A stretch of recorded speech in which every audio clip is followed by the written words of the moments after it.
It is a privilege for me to be here, to be sharing this experience with you, and also to be learning from you. Разрешите мне начать мое выступление. Я очень рад, что вы все собрались здесь. И я надеюсь, что вы что-то узнаете, но я, в свою очередь, буду также учиться у вас. They give me a label and they call me an international expert on mediation.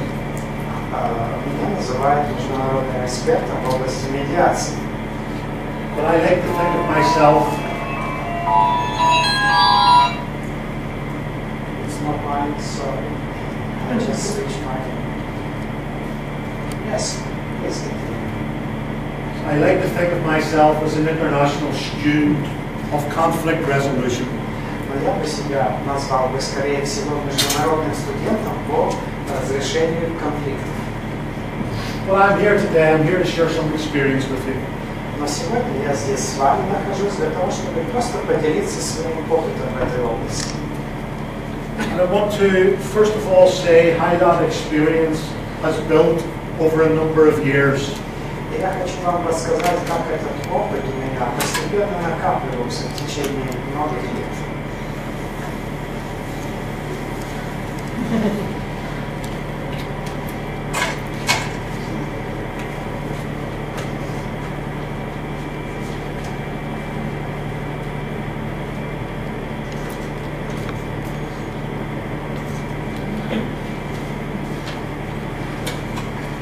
It's what I call participative development, and it's COIL would be the acronym for it. Я бы назвал это таким партиципативным участием, что первое слово значит как бы, то есть партиципативным развитием, что первое слово значит как бы участие наше, то есть развитие с участием каких-то участников в процессе. So it's this sense of community, organic, inclusive learning. И вот этот процесс этого развития связан с 4 параметрами. Первое – это community, община. Второе – organic, значит органическое участие в этой работе. Inclusive, значит вовлечение всех участников в этот единый процесс. И, наконец, 4 learning – это обучение. So we think about something and then we do it. We action. Мы сначала о чем-то думаем, потом мы предпринимаем определенные действия какие-то. И вот эта буква A, она означает action, действие. After the action, we reflect what happened. После действия мы должны осмыслить, что же у нас происходит или что произошло. Вот вторая буква R. Then we draw the learning from the experience. Потом, используя этот опыт, который мы получили в результате действия и его осмысления, мы начинаем как бы учиться. Осмысливать, что произошло. Learning, буква L. We take the learning and we strategize with regards to what our next action will be. И после того, как мы обучились, мы у себя складываем в голове какую-то стратегию. И поскольку у нас уже есть стратегия, значит мы понимаем, какой будет наш следующий шаг. И вот вторая буква A появилась в верхушке спирали. And we do the same again. We reflect, we learn, we strategize, we act. И повторяется цикл. Мы действуем, потом мы обдумываем это, потом мы учимся, и потом опять стратегия на следующем этапе, на следующем шаге. I have found whenever I'm working with groups, just to keep that model in mind, to facilitate me as a facilitator to work in a participatory development manner. И вот когда я работаю с группами, я прошу всех, чтобы все имели в виду вот этот процесс. И каждый раз понимали, что нужно делать, какие шаги нужно пройти, и самим участвовать в этом процессе.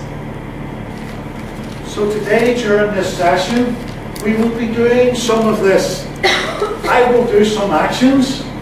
I will introduce some information to you. You will reflect on it with me. We will learn together, and we will strategize as we move through the workshop. И вот сегодня, во время нашего занятия сегодняшнего, мы с вами проделаем все эти этапы. Я буду что-то делать, действовать.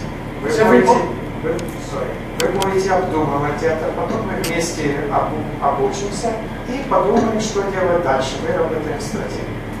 Is everybody okay to participate in this workshop? Скажите, все ли вы сейчас согласны участвовать в таком нашем практическом семинаре? I have to warn you, this might change your life. Хочу предупредить вас, что это может изменить вашу жизнь. Реально. You may never do the same things again by the end of this.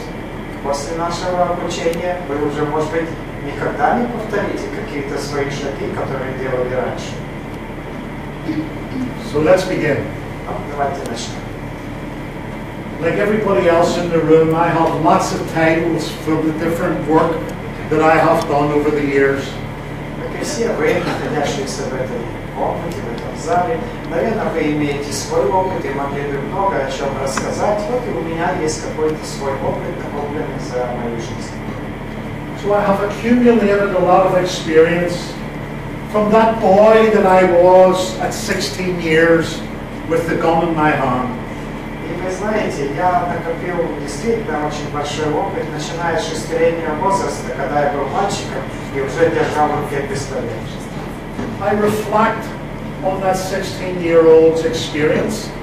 I'm reflecting on it and taking the lessons from it, and I strategize my life, my next actions based on that.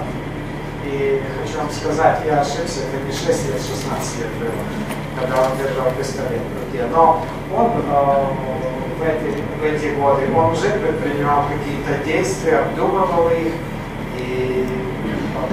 и впоследствии обдумывал, и учился на своем опыте, и потом предпринимал дальнейшие шаги уже в соответствии с какими-то выработанными установками для себя.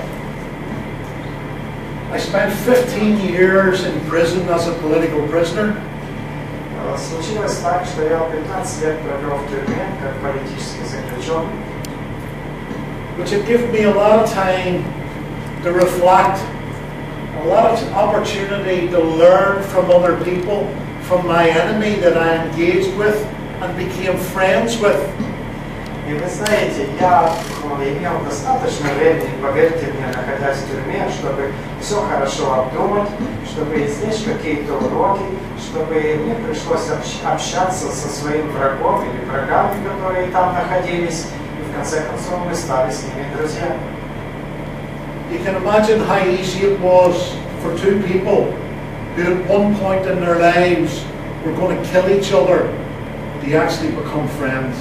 Вы понимаете, какую большую работу нужно было проделать для того, чтобы, общаясь со своим врагом, когда мы жили в такой обстановке, что готовы были даже убить друг друга физически, но все-таки в конце концов остались друзьями. It can be torturous inside with regards to the people that I have lost as a result of the violence that was visited upon my community. И вы знаете, в моей общине, в которой я жил, Snoddon, в Северной Ирландии, нам пришлось очень много пережить. И поэтому, тем более, этот опыт для меня оказался очень ценным. And equally, it was torturous for my enemy, who was becoming my friend. И для моего соперника, врага, который стал в конце концов моим другом, ему тоже пришлось пройти через очень мучительные испытания для того, чтобы в конце концов мы с ним стали друзьями. That is the transformation that motivates me to act. И вот именно в результате такой трансформации у меня выработалась какая-то стратегия, и дальнейшие мои действия уже зависели от этой стратегии. I have had the pleasure, since my release from prison, to operate in Northern Ireland as a peace builder. И вот после того, как меня уже выпустили из тюрьмы, я находился в Северной Ирландии, и я посвятил свою жизнь делу построения мира. to be a part of and to facilitate those difficult conversations between two communities who were at war. И мне пришлось участвовать в всякого рода мирных переговорах между двумя общинами, которые там живут и жили, и которые готовы были буквально уничтожить друг друга. As I developed experience and I increased my capacity through training and learning, I was able to contribute more to the process of peace building. По мере того, как я жил, накапливался мой опыт, я учился, я все обдумывал, и постепенно я становился все более и более способным для того, чтобы осуществлять свои функции как миротворца. I have worked with the former combatants in Nicaragua, the conference on the Sandinistas. Потом, позднее, мне пришлось работать и в Никарагуа, где тоже происходил такой конфликт между общинами и людьми.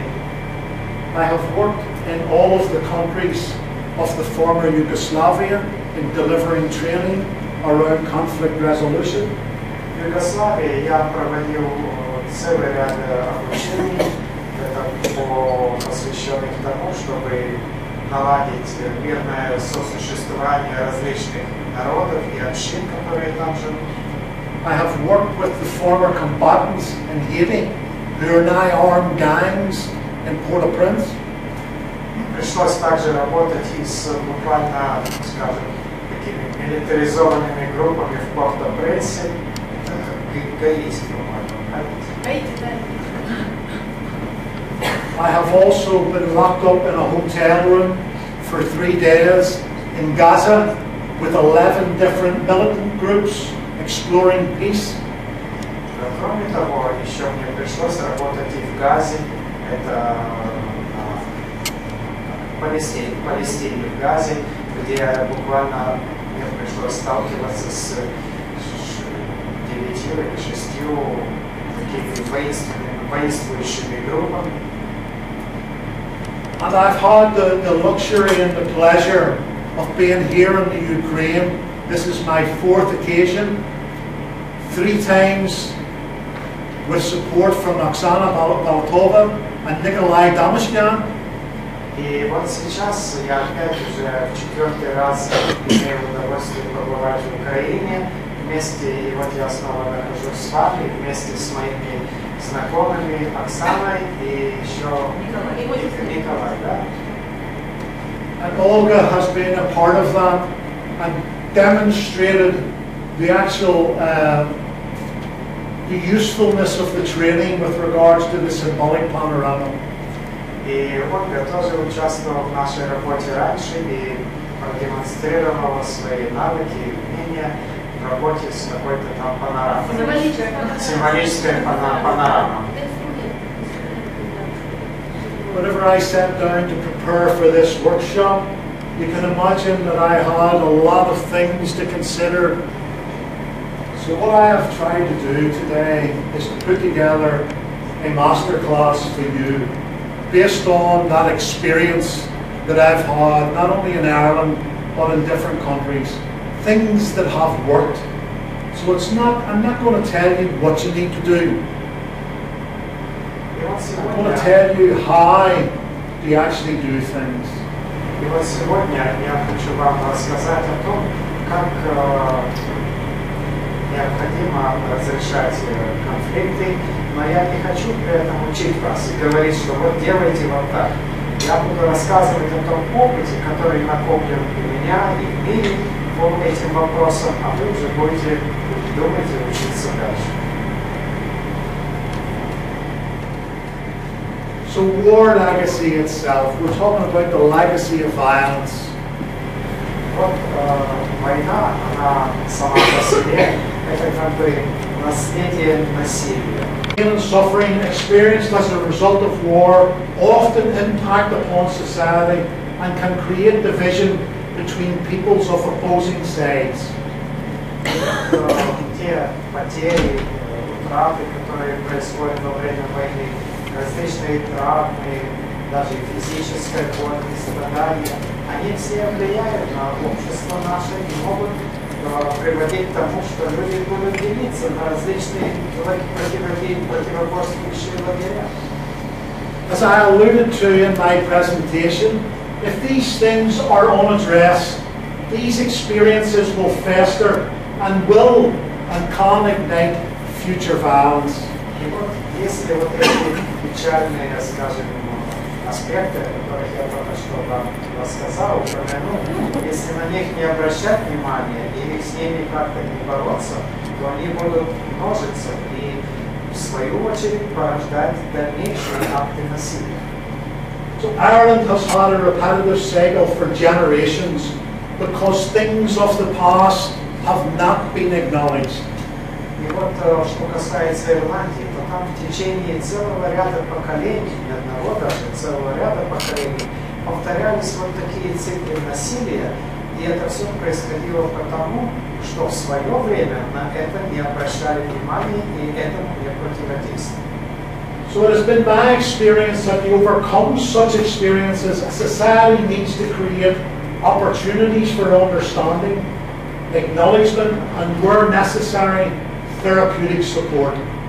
И вот мой опыт подсказывает и учит меня, что для того, чтобы преодолеть такие нехорошие, скажем, события, общество должно создавать возможности для взаимного понимания, признания фактов и, если необходимо, даже какой-то, как написал Мартин, терапевтической помощи. So this master-class will explore one method of communication of differences, that is, facilitating dialogue. И вот наш сегодняшний мастер-класс будет посвящен всего лишь одному методу общения и урегулирования различий между людьми и общинами, а именно это организация проведения диалога. One thing to remember, always to remember, is that there is multiple perspectives in the relation to what took place or what is taking place. People see things differently. И вот прежде всего, в виде вступления, потому что я вам расскажу дальше, вы должны иметь в виду следующее, что в мире вообще существуют такие многочисленные перспективы. Что это значит? Это значит, что разные люди смотрят на вещи, на одни и те же вещи по-разному. So please keep that in mind. The uniqueness of the individual or the uniqueness of the group is based on their perspective of what took place. И вот я вас настоятельно прошу, 3 раза Мартин повторил это слово «прошу», всегда иметь в виду, когда вы работаете с различными людьми или общинами, что каждая группа имеет свой взгляд на определенные вещи. As we facilitate dialogue with people in the room with multiple perspectives, we're trying to create a new perspective, a group perspective that is inclusive. И когда вы работаете с какой-либо группой, вы должны иметь в виду, что вы в своей работе и своей работой вы пытаетесь создать другую, иную перспективу для этой группы, с которой вы работаете.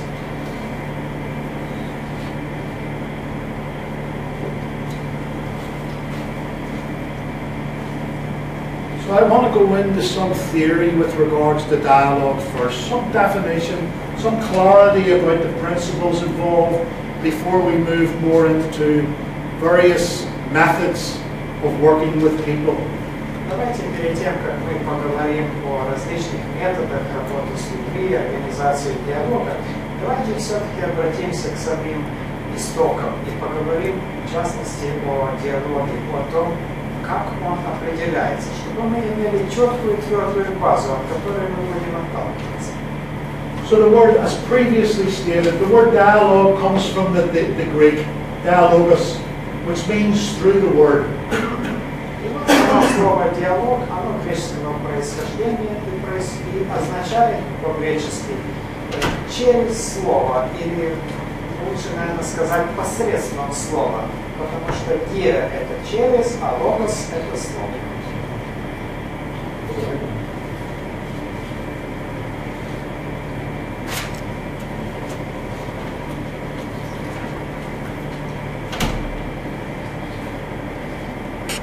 So dialogue itself is a special form of communication in which participants seek to actively create greater mutual understanding and deeper insights. И вот диалог является такой специфической формой общения людей, когда участники диалога пытаются активно создать больше взаимопонимания и больше проникнуть в точки зрения противоположной стороны. There's a difference between dialogue and debate and discussion. In dialogue we do these things, we try to learn, we try to understand, we listen to become wiser. Вот посмотрим на эту табличку. Слева диалог, справа спор, или дебаты, или обсуждение. И это совершенно разные вещи. Вот слева диалог. Что такое диалог? Мы пытаемся учиться в ходе диалога. Мы пытаемся понять, вторая графа. И третье. Мы слушаем для того, чтобы обучиться чему-то и стать мудрее. In debate or discussion, parties are trying to win. They're trying to persuade with arguments, and they're listening for flaws and errors so that they can come back stronger. А если мы посмотрим на спор или на дебаты, то мы увидим, что в дебатах и в споре мы пытаемся выиграть этот спор, победить в споре. Мы пытаемся убедить другую сторону нашими аргументами. И, наконец, мы слушаем для того, чтобы выявить, какие ошибки наш оппонент в споре, какие ошибки он делает и что он там нарушает, что он логически, что он не замечает. I often like to think of it in this context. In debate and discussion, we have an issue. Say that. In the debate or the discussion, we have an issue. Вот у нас, когда у нас идет какой-то спор, то прежде всего в споре у нас обсуждается какой-то тезис, какой-то вопрос. And then we have two sides. We have this side that's trying to win, and they're offering their position with regards to that issue. И поскольку вы являетесь одной из сторон спора, то вы пытаетесь как бы победить в этом споре. Вы находитесь по одну сторону от какого-то проблемы. And this side is doing the same thing. They have a position statement that is arguing the win in relation to that issue. А что делает противоположная сторона, оппонент спора? Он тоже находится на своих каких-то позициях, и он тоже пытается победить в этом споре. So we end up with this argument and debate on position statements about that issue. И понимаете, получается, что в споре есть две какие-то позиции, одна у одной стороны, другая у другой, и этот спор происходит по одному и тому же вопросу.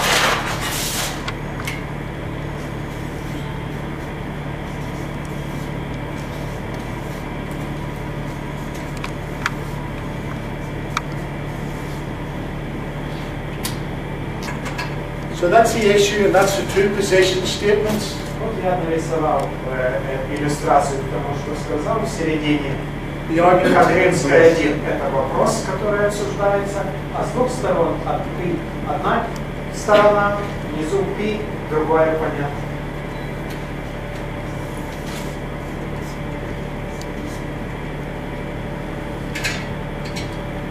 In dialogue, we're trying to move people from positions to interests. А когда мы ведем диалог, мы пытаемся просто людей как бы с той позиции, которую они занимают, несколько сдвинуть. So both sides getting down to the interest level. What is motivating them? Why do they want what they want? To communicate on an interest based. И в диалоге мы пытаемся, чтобы стороны просто лучше поняли, что они хотят, как они этого хотят, а мы не пытаемся их предупредить. Dialogue, we try to express our own views and values as clearly as possible. We tolerate each other's differences. Nobody loses, both parties win. The journey of understanding is most important. И вот в ходе диалога что же происходит? мы пытаемся выразить свои собственные взгляды и сказать о наших ценностях так четко и ясно, как только это возможно. Второе. Мы уважаем друг друга и те различия, которые между нами существуют.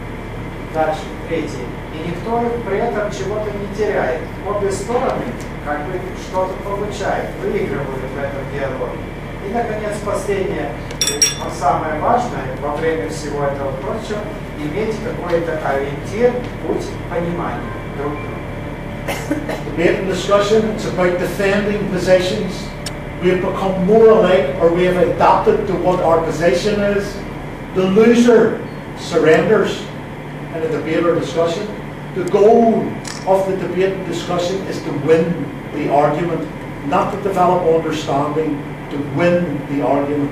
И вот теперь посмотрим, что же происходит в ходе спора. В ходе спора мы, прежде всего, защищаем нашу точку зрения.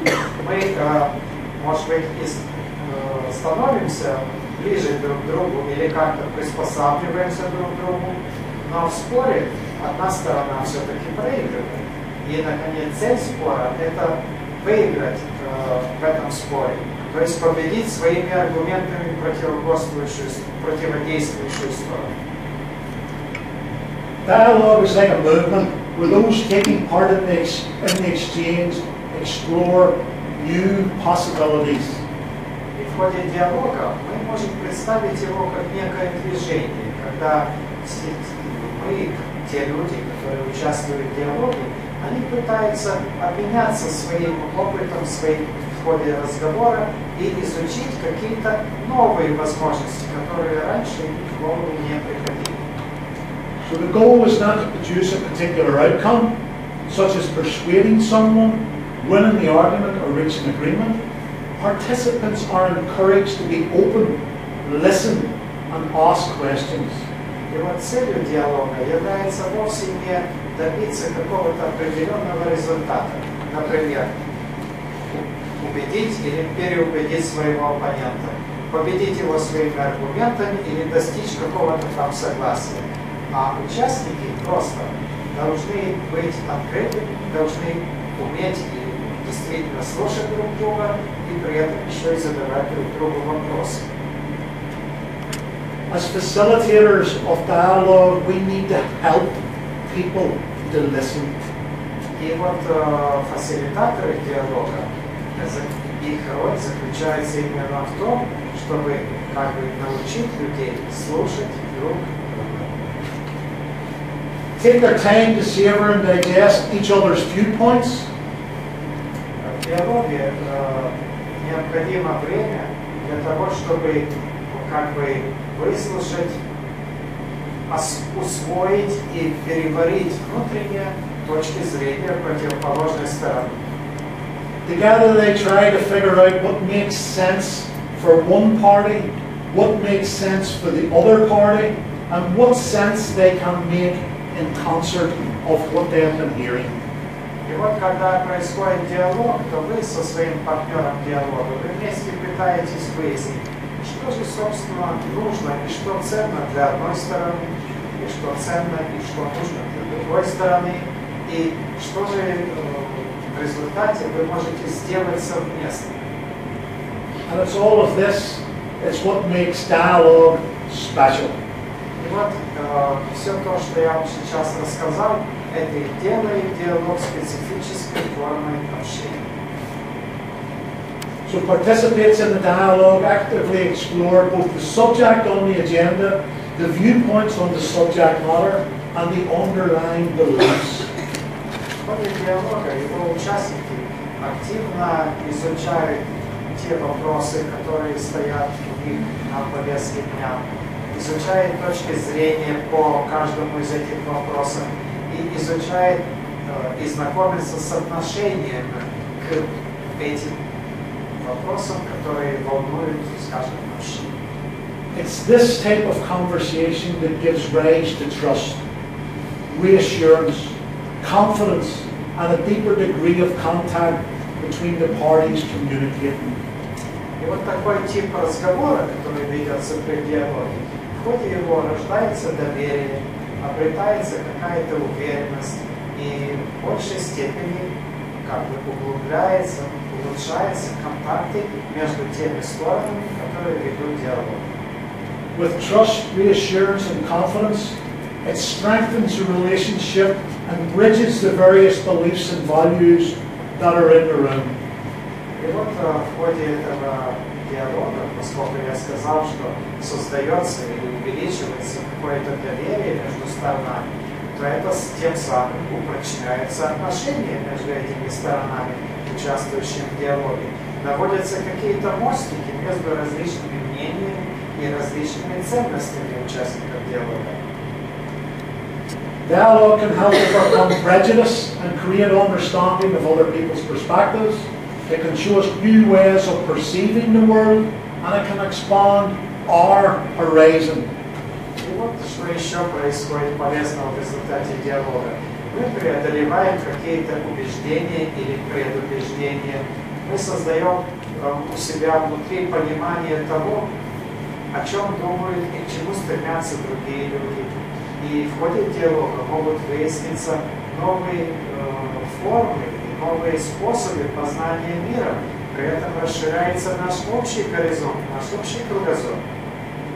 Dialogue enables reaching across an abyss of difference as long as we see and recognize each other for what we are, different yet all human beings in the same world. И диалог помогает нам как бы перебросить мостик через ту бездну различий, которые у нас существуют, потому что мы видим эти различия, потому что мы с оппонентом, с участником диалога, мы признаем друг друга как самостоятельных личностей, людей, которые имеют свои взгляды. И хотя мы понимаем, что мы с партнером в диалоге различны, но мы одновременно понимаем, что мы же все люди, и мы живем в одном и том же мире. Can I check what time we have? Just break for lunch. А могу ли я у вас уточнить? Вот когда у нас обед перерыв начинается? 1 o'clock. 1 o'clock. We have 1 hour. So it's that sense of demolishing the prejudice, enhancing insights, and boosting understanding across the difference divide. И вот таким образом диалог нам может помочь преодолеть какие-то предубеждения, расширить наш общий взгляд на вещи, способствовать, резко я бы сказал, способствовать пониманию тех различий, которые нас разделяют. I'm going to skip a few of these slides because I want to get down to the action. This is all very nice and to get that understanding, and I can leave this presentation for somebody to interpret and give it to you. Я сейчас, вот, как вы заметили, чуть-чуть пропустил, и еще буду пропускать некоторые слайды и высказывания, потому что стремлюсь тоже перейти к активным действиям здесь. А эту презентацию я оставлю, она у вас у организатора останется, и вы ее сможете потом получить, и кто-то вам ее может перевести. But before I do, I want you to appreciate that in a dialogue, one tries to take in the perspective of the other party. Though being aware that one sometimes just cannot understand, let alone accept the opinion of the other. И в ходе диалога каждая сторона пытается понять другую сторону, хотя при этом осознает, что иногда это просто невозможно понять и даже согласиться с мнением противоположной стороны. And that in itself is okay. И вот это, в общем-то, неплохо. С этим можно жить. So there are 4 basic principles which together make up the foundation on which the dialogue rests. Trust, openness, honesty, and equality. As facilitators, we need to bear that in mind. И вот в качестве фасилитатора диалога мы должны помнить и иметь всегда в виду, что существует 4 основных принципа, которые совместно закладывают фундамент успешного диалога. Что же это за принципы? Во-первых, доверие, открытость, честность и равенство. For these next 4 slides, if you just tell what's on the slide and we can speed up a bit. So trust. Вот доверие. Я разрешил Мартину прочесть нам это все. Противоположные мнения могут создать пищу для недоверия и обеспокоенности. Диалог же помогает построить доверие. Одна сторона слушает, а другая сторона чувствует, что ее услышат или что ее слышат. Кроме того, доверие придает вам силы для того, чтобы вы осознали, что вас слушают и вы слушаете. И, наконец, доверие создает дальнейшее доверие и помогает вам еще в большей степени открыться в своих высказываниях перед партнером. Openness. Открытость. Открытость это означает быть честным относительно того, что вы говорите, и быть открытым для того, чтобы услышать, что вам говорит противоположная сторона. Вы открыты для других, для взглядов другой стороны, и понимаете, на чем эти взгляды основываются, и вы не обязательно должны принимать его взгляды или даже соглашаться с ним. Открытость связана с построением доверия. И вот в процессе коммуникации, в процессе общения, частью потому, что задаются такие вопросы вам, частью потому, что вам просто любопытно, все это способствует дальнейшему, еще большему открытию, открытости вашей и вносит, опять же, элемент доверия в разговор, который вы ведете с партнером. Honestly. Честность. Честность уже связана, как бы сказать, с вашей конкретной личностью.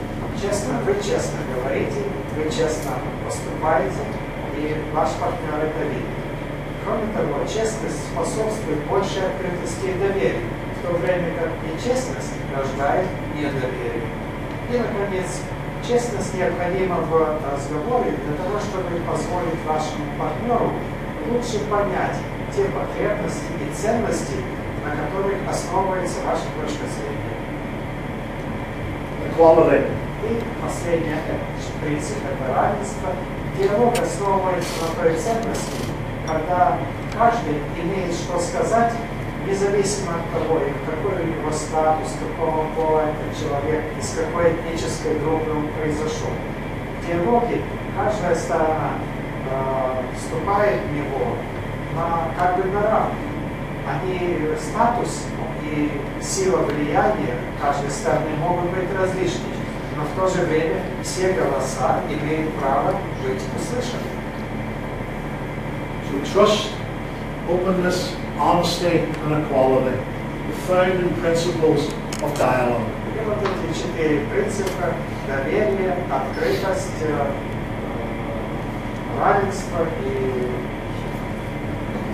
честность. Вот это надо помнить, это 4 основы для успешного диалога. So dialogue is no panacea, capable of curing all ills, but it's one of the ways in which to build bridges between people who are different or who have different aspirations. Вы должны помнить, что в принципе диалог – это не какая-то панацея и средство от всех болезней, но это просто один из методов, который помогает ввести мосты между людьми, которые занимают различные точки зрения или стремятся к различным целям. Whenever I had done a bit of study at Stanford University, I met this guy called Lee Ross. He was a senior professor and worked with the American government around the missile crisis with Russia. Когда я находился в Гарварде, я там познакомился с одним старшим профессором Ли Россом, который уже имел опыт работы в России, когда там были различные национальные связаны, различные национальные противоречия. Кризис как раз на Кубе был кризис, там с Кубой в Америке, в России, Америка. Да, Куба. But he wrote this whole academic paper on what he called naive reality. И он написал этот вирус, написал такую большую статью, которая называлась «Наивная реальность». And it's that sense again about perspectives. I want to really emphasize how different people see the world. И в этой статье Лирос. И вот Лирос, он хотел именно в этой статье показать различные точки зрения, которые существуют по этой проблеме. From his paper, I took this little saying, I made up this little saying that described his academic paper.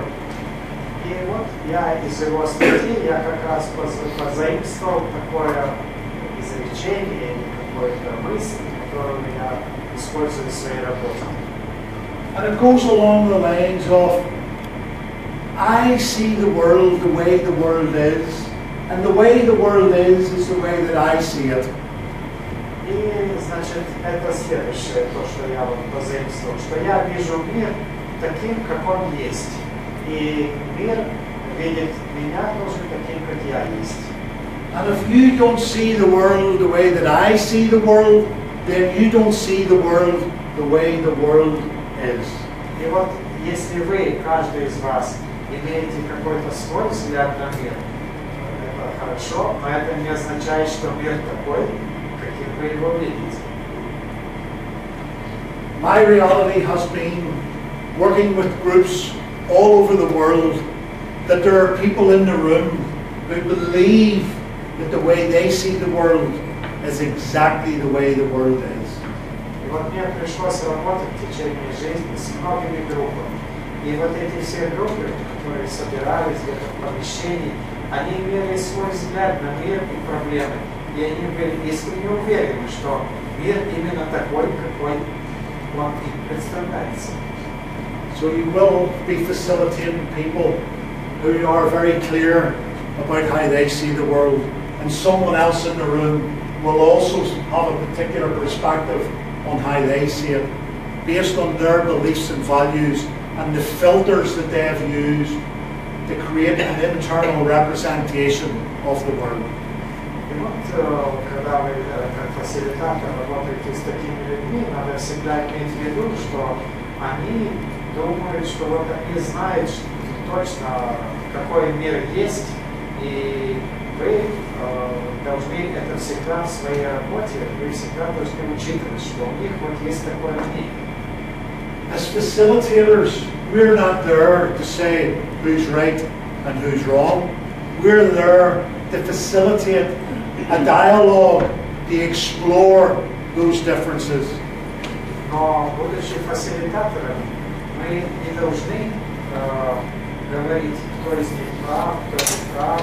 Мы должны просто способствовать тому, чтобы они общались и изучали позиции друг друга. You know yourself that there is what I call inflammable subjects or issues that are out there waiting for you as facilitators to work with. И вы, как фасилитатор, работаете с такими, как бы сказать, острыми проблемами, которые существуют в мире. И вы должны уметь общаться с такими группами, которые участвуют в этих проблемах и имеют разные взгляды на вещи. So some subjects and issues are more controversial than others and tend to make for heated exchanges in the room. Некоторые вопросы и предметы обсуждения, они достаточно противоречивы и более противоречивы, чем другие. И поэтому возникает такая даже ожесточенная дискуссия в аудитории, когда вы начинаете их обсуждать. So they become inflammable subjects or burning issues. They are toxic.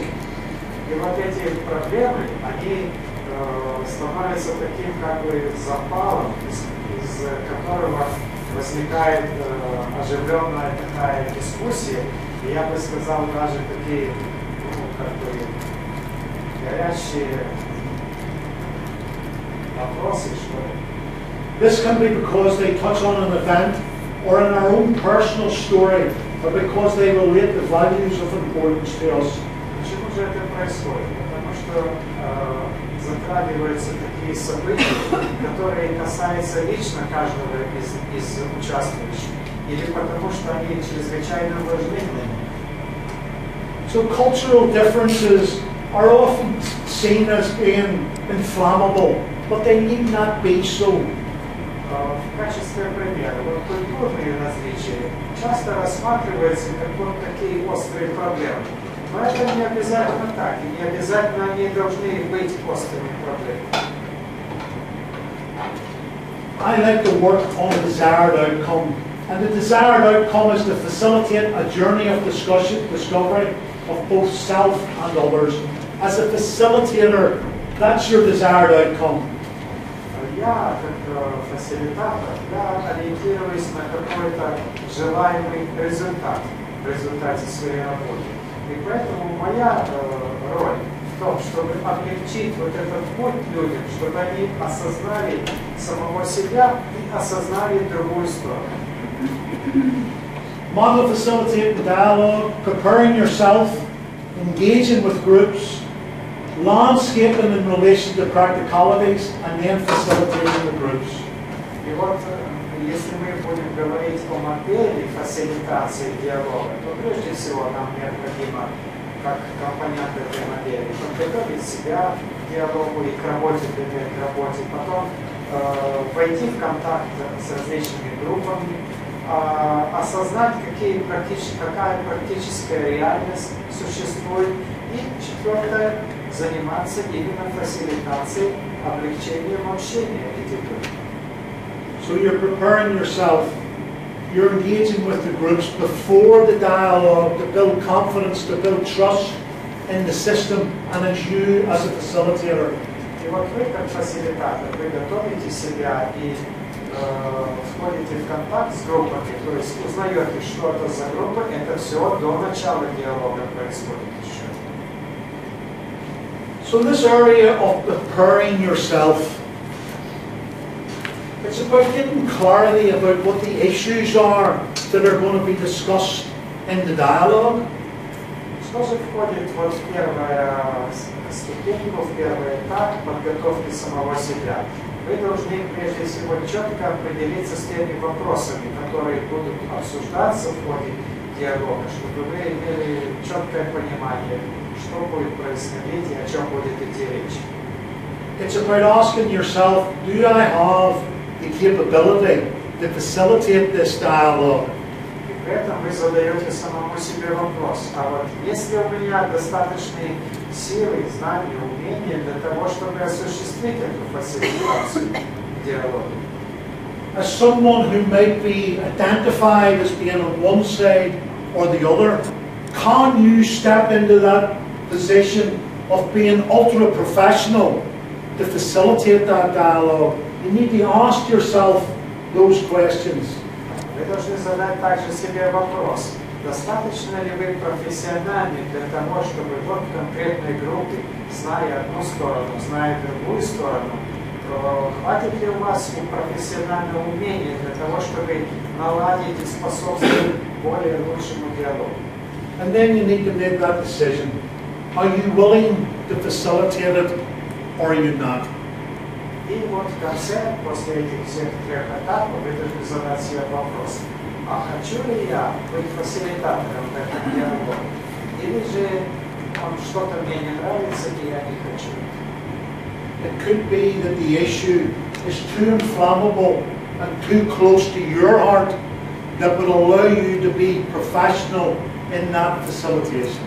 Ведь может случиться так, что обсуждаемый вопрос, вы это почувствуете, слишком затрагивает вас лично. И что вы не сможете фасилитировать диалог, облегчить его, потому что вы как бы заинтересованы, вы на чьей-то стороне находитесь. So sometimes it's important to say no. И иногда важно осознать все это и сказать самому себе «нет». It does not make you any less a professional. It probably enhances your professionalism. И хочу подчеркнуть, что это не говорит о том, что вы недостаточно профессиональны. Может быть, наоборот. Это говорит о том, что вы хороший профессионал. So in that sense of being capable for the situation at hand, to facilitate the dialogue. Далее мы поговорим о, скажем, возможности для себя самого. Есть ли у вас такие ресурсы, необходимые в душе и в личности, чтобы осуществлять такой диалог? To aspire to neutrality, to be keeping your own stuff outside the room, to allow you to protect, to deal with anything that's going on.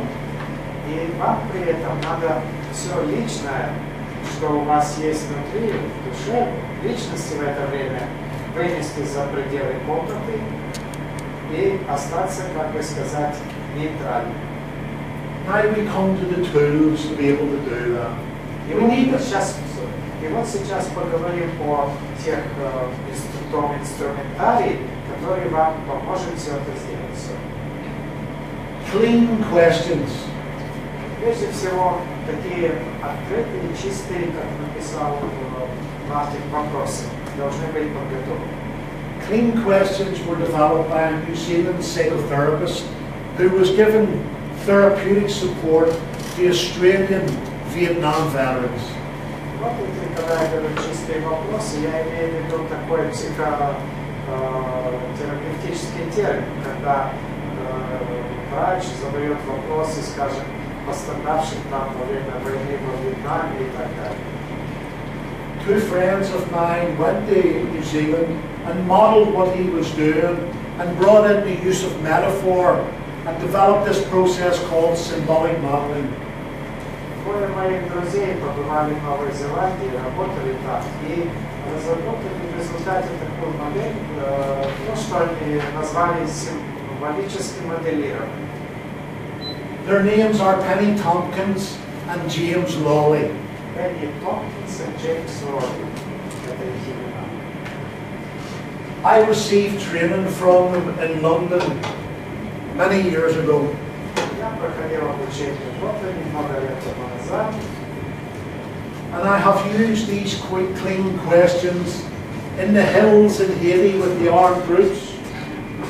И мне приходилось задавать эти так называемые чистые вопросы в ходе моей работы с различными группами.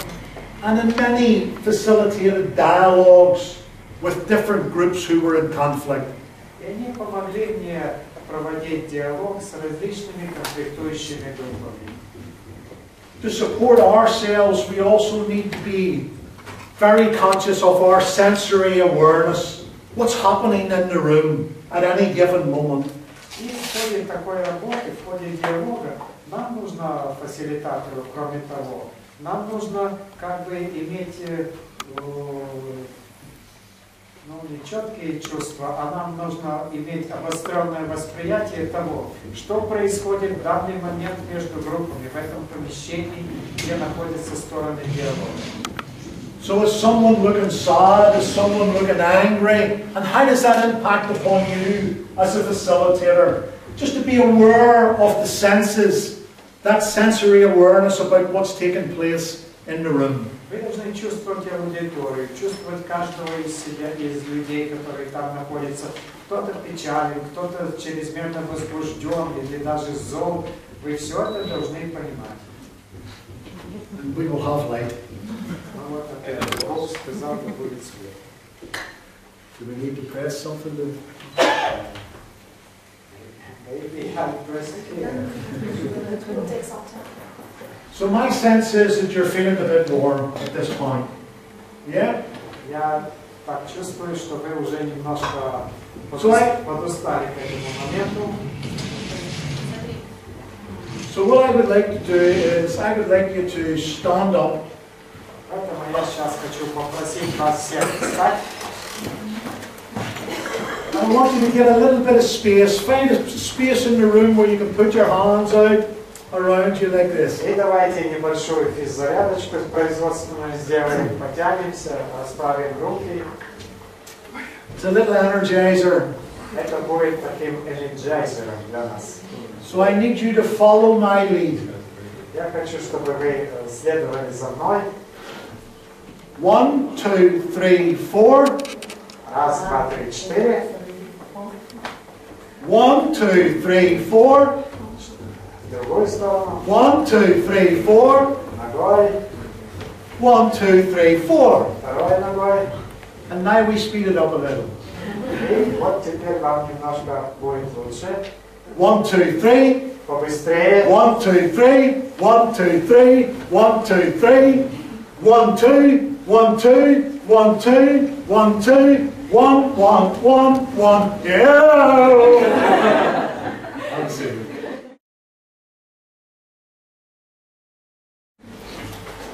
As children, we learn best by copying someone else. Как дети, мы учимся лучше всего, если мы просто копируем действия других людей. As adults, we often forget that. Мы часто, к сожалению, забываем это. As a facilitator, it's useful to resource a positive state. И вот, будучи фасилитатором, лучше всего иметь такой позитивный настрой. So an identity as a facilitator and the beliefs and values of openness, inclusivity, honesty and truth. И вот вы должны, как фасилитатор, создать такую атмосферу доверия, открытости, честности. And put them on a circle in the room and step into it and take it on like a suit of clothes. И вот вы должны очертить такой, скажем, магический круг, вступить в него и как бы одеть на себя такой большой широкий плащ, одеяние. So it could be you have an anchor for that state. It might be a pair of glasses, it could be a particular ring, a particular shirt or a pair of trousers. Для этого вам, скажем, нужно иметь такое, представить себе, что, например, у вас, вот вы одеваете, или берете с собой очки, одеваете какой-то там перстень, кольцо, вот это все ваше, как бы, магическое такое защита. Простите, пожалуйста, можно я добавлю? Он сказал якорь. Якорь это такой термин, да? Якорь еще. Якорь, Да, да. и это будет вашим якорем. Да. Я слышал что-то о якоре, Это когда просто, да. якорем в вашей работе фасилитатора. So something that symbolizes that positive state as a facilitator. It could be a bangle. И это будет именно тем вот якорем, который символизирует вашу деятельность, ваше искусство как фасилитатора. Например, браслетик. So before I put my bangle on to facilitate, I could be nervous about what's going to happen. То есть, перед тем, как начинается само мое действие как фасилитатор, я могу нервничать, у меня может быть нервная дрожь даже. I could be questioning myself, do I have the capability to deal with this? И я себе задаю при этом вопрос, а хватит ли у меня умения и мужества для того, чтобы провести эту фасилитацию? I might start to shrink like a little mouse. И бывает так, что вы как-то поджимаетесь внутренне, превращаетесь в маленькую мышку. We're all human beings. Но мы все люди. But whenever I put my bangle on and I change my physiology, I am the best facilitator in the world. Но вот когда я в таком состоянии одеваю свой браслет, например, я тем самым как бы собираюсь внутренне, и я себя убеждаю в том, что теперь я стал самым лучшим фасилитатором в мире. Я способен на очень многое. And that's a supporting belief for me to be able to facilitate that dialogue. И это способствует тому, что я сам себя убеждаю в своей мощи, что я способен провести, фасилитировать этот диалог. I want you to believe that you are the best facilitators in the Ukraine. И я хочу, чтобы вы искренне поверили, что вы, находящиеся здесь, являетесь самыми лучшими фасилитаторами в Украине. You can't be the best in the world. Конечно, самыми лучшими в мире мы не можем быть. Because I'm the best in the world. Потому что я лучший. So get that resourceful state to be able to step into, have that item that you put on, and that belief that goes along with it. And remember, you don't have to find solutions. You just have to facilitate dialogue. И вот, используя все эти моменты, о которых я вам рассказал, вы должны подготовить себя к роли фасилитатора. Но при этом вам все-таки должно ваше сознание, вы должны облегчить себе задачу тем, что ведь вы же не должны искать какого-то решения. Вы должны только помогать вести диалог. So take a moment, stand up, set your books down. Давайте сейчас опять встаньте, положите свои вещи на стол. And go inside yourself and bring forth that belief about being the best facilitator in the Ukraine. И скажите самому себе, внутренне убедите себя, что вы самый лучший фасилитатор в Украине. How would you stand? Это как вы стоите, Take it in, get that sense of that best facilitator, that identity, those beliefs and those values that go along with it. Openness, trust, honesty, working with equality. соберитесь и еще раз вспомните об этих 4 принципах, о которых мы говорили, о честности, открытости, доверии. Вдохните, Breathe it in. вдохните это в себя, все эти ценности. Take a moment. Подождите. And when you're the best facilitator in the Ukraine, you can take your seat. И вот когда вы почувствуете, что вы лучший фасилитатор в Украине, можете занять свои места и сесть. But you'll not be the best until tomorrow when I fly out. Вы будете, когда я улечу, тогда вы вообще станете самыми лучшими фасилитаторами. There's always this sense in terms of that preparation of the self. Are you appropriately dressed for the group that you're working with? Когда вы готовитесь к работе, вы подумайте еще и о том, как вы выглядите, как вы одеты. Достаточно, хорошо ли это будет в рамках работы с данной группой. So if I come to you Вот если я к вам to приду facilitate you, в таком виде, вот буду вас фасилитировать. I have this dress code.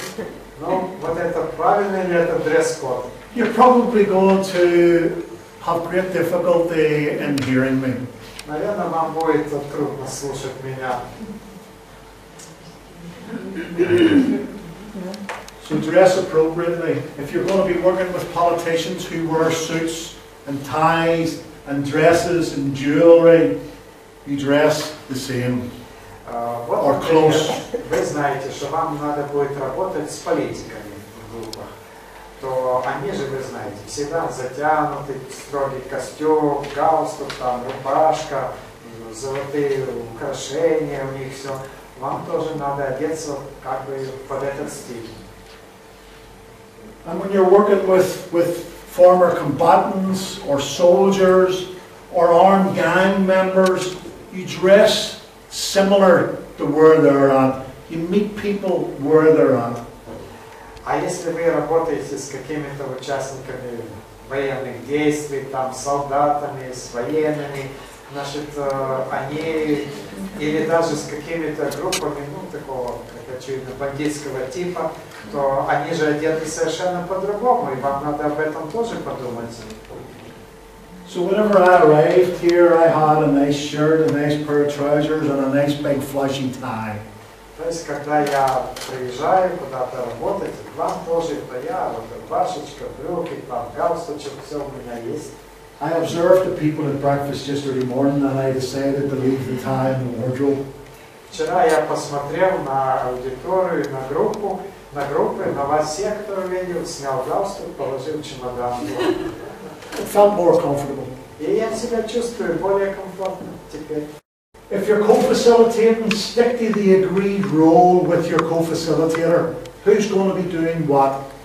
В ходе фасилитации диалога случается так, что вы работаете не один, а у вас есть партнер по фасилитации, то есть вы вдвоем работаете, и поэтому вам нужно дуэтом, вам нужно четко распределить роли, кто что делает и кто что там, кто как себя ведет. Be clear about what the objective is in terms of the issue and the dialogue that's going to take place. И кроме того, у вас должно быть четкое понимание целей диалога и того, о чем будет идти речь в аудитории. Clean questions. Вот чистые вопросы или вопросы чистого языка, как здесь напишется. These are questions that I want you to get into your bones. Get them inside you and use them all the time. Это те вопросы, которые я хочу, чтобы вы впитали буквально в свой костный мозг и использовали их в своей работе. They have worked for me time and time and time again. И эти вопросы помогали мне в моей работе не один раз. And what would you like to have happen? They're simple questions, but that question, and what would you like to have happen, switches people from being problem-focused to being solution-focused. И вот, например, вот такой простой вопрос. И что ты хочешь, чтобы произошло? Этот вопрос как бы сдвигает людей с их целей, которые они там у себя имеют, на какие-то взаимное понимание. So you put the question in the context, for example.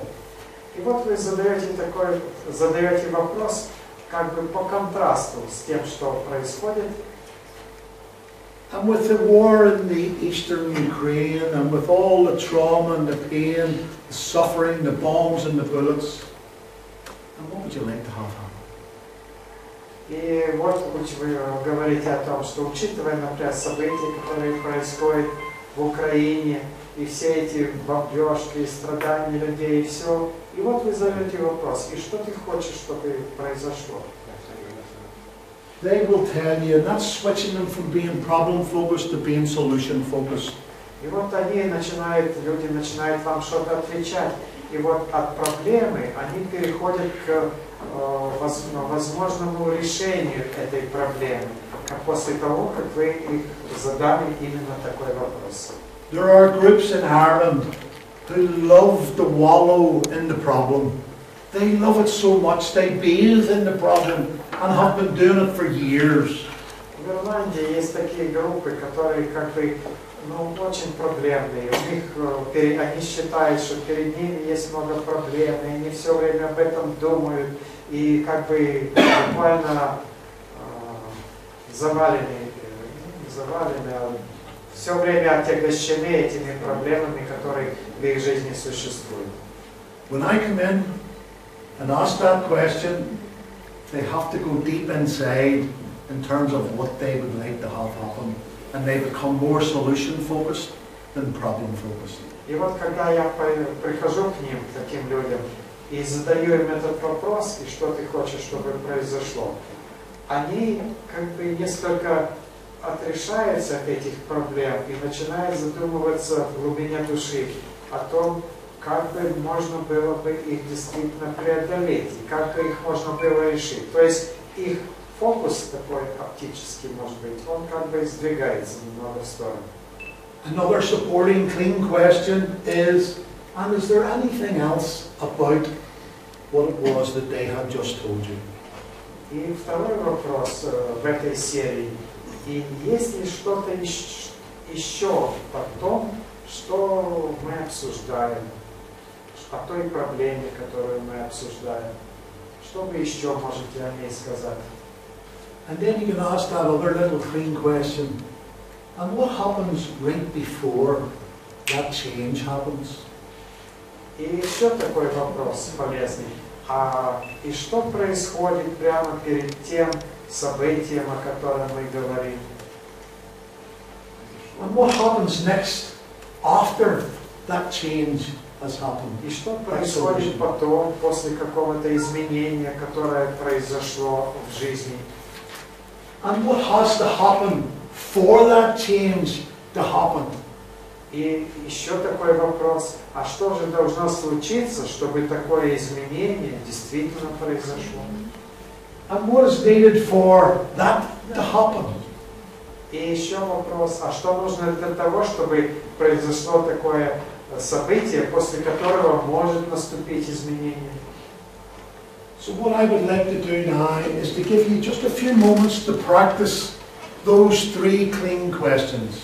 И вот я хотел бы, чтобы вы на примере подумали о том, что же происходит после того, как задаются такие чистые вопросы. So I'm going to give you a whole of 5 minutes each. You're going to be working with it with someone else. Вы можете работать друг с другом, например, а вот я приглашаю коллегу. So one person's role is to talk. The other person's role is to facilitate them communicate what they would like to have happen by asking those three questions. И вот одна сторона о чем-то говорит, излагает какие-то там проблемы, а я как фасилитатор задаю вот эти вот вопросы, которые я вам только что перечислил. And I want you to focus this in the context of the conflict in the Ukraine. Ну и я хотел бы, чтобы вы вот сейчас поработали и задали такие вопросы в контексте того, что сейчас происходит в Украине. And what would you like to have happen in this context? И что бы вы хотели, чтобы произошло, вот он вам задает вопрос, что бы вы хотели, чтобы произошло в этом контексте событий в Восточной Украине? I would like the country united, both sides of it, Я бы and find хотела, a way чтобы to обе стороны reconciliation. объединились в разрешении этого конфликта. And is there anything else about that uniting in relation to this country who's presently in conflict? Следующий вопрос. И что еще вы хотите, чтобы произошло для того, чтобы этот конфликт регулировался? I want that people understand that they have the common goals, but different visions how to reach them, Общие цели, как достичь этих целей, and that people united in reaching common human aims. объединились ради каких-то общечеловеческих целей. So people united in the region with common human aims.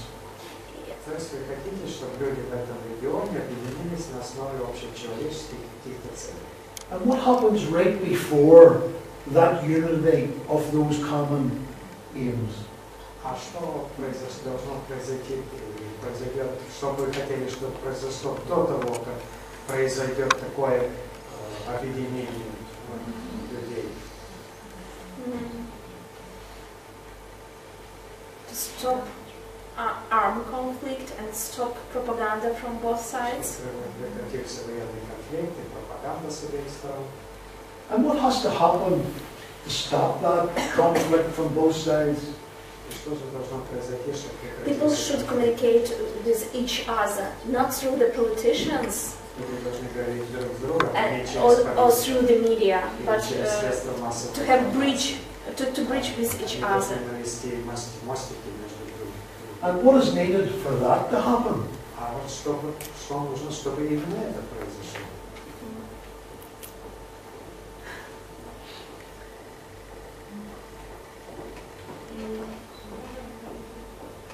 They should understand that although they are on different sides, they have no reason to kill each other. Они должны понять, что хотя они по разных сторонам находятся в баррикадах, так сказать, но они не должны убивать друг друга. And maybe the civil society should bring this understanding to them. Гражданское общество должно внедрить такое. As politicians, they are not interested in it. А политики в этом не заинтересованы.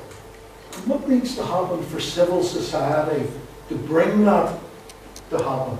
А что же должно произойти в гражданском обществе, чтобы оно подвигло людей на это? If I know. Если бы я это знал. And what needs to happen for you to know? А что же должно произойти для того, чтобы вы это поняли или представили себе? We have to make a study what the diverge Вы должны people изучить, что разделяет and людей. what do they have in common. И то, что Common vision of the и development то, of что the они country. имеют в общем, то есть выработать общее видение Common vision of the future. событий это будущего. Okay, I could go on for longer with regards to just using these simple questions, but you see how we're able to extract this communication from just using these simple questions. Вы, конечно, можете представить себе, что я могу задавать такие вопросы бесконечно, но вы поняли идею, как я задавал эти вопросы и как я как бы вытягивал различные мнения и мысли из своего партнера. And as a facilitator of that dialogue, I never brought any of my stuff into it. It was clean of me. It was just about this communication. И вот видите, я как фасилитатор диалога, я не имел, не навязывал и не высказывал никаких своих мыслей. Я именно облегчал ведение и способствовал ведению правильного диалога. Could I ask you to put your hands together for my volunteer? Благодарить моего волонтера. Question. Ну вот вопрос. Здесь можно подключить общественность и сказать, что на Луне пока даже прорвы нет. Мы сейчас должны понимать, что если мы не выработаем новые правила игры, то планета сама себя просто самоуничтожит, цивилизация. И сейчас нужно вырабатывать новую систему ценностей. We should understand that taking such an example, there is no grass on the moon, she says. There's no Grass. Grass. grass. Grass on the moon. Я... Планета единая, и длины на всех не падает, новые правила нужны. And somehow she says that there is not enough food on our planet, and we, in order to cope with that, we have to develop some new rules of the game. Давайте центр событий.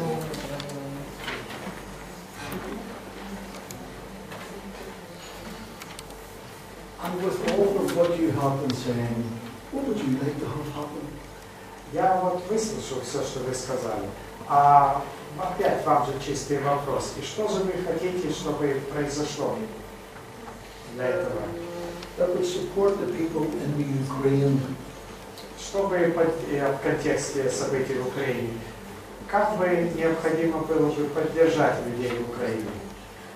Дать им возможность понять каждому, что сейчас именно наша страна, когда она будет единой, объединиться, может дать пример всему миру, как нужно беречь друг друга, свою землю, воду, для того, чтобы хватило следующим поколениям. People here should understand that if they join together and liquidate this conflict, then our country can give an example to the whole world and show them how to solve conflicts and how to behave well, and it will be for the benefit of the mankind. And at that particular point, I would start asking more clean questions in terms of, well, what needs to happen for that to happen? И, как вы понимаете, я сейчас могу задать вам целую цепь вопросов, вот как было, то, что уже было, и что же должно случиться, чтобы вот это понимание там произошло и так далее. But we will not go there. It's just a short demonstration. Но мы не оставим это, мы не будем дальше задавать вопросы, а пусть это, то, что сейчас происходило, пусть будет просто такой явной демонстрацией того, как нужно вести фасилитацию диалога. И маленький еще. Есть расчеты социологов, что большие структуры будут переформатироваться. There is such a calculation of persons that such big structure should be somehow reformative. И для того, чтобы сохранить нашу цивилизацию, нужно немножко корректировать правила игры. And in order to preserve our civilization, we need somehow to adjust the existing rules of the game. Thank you.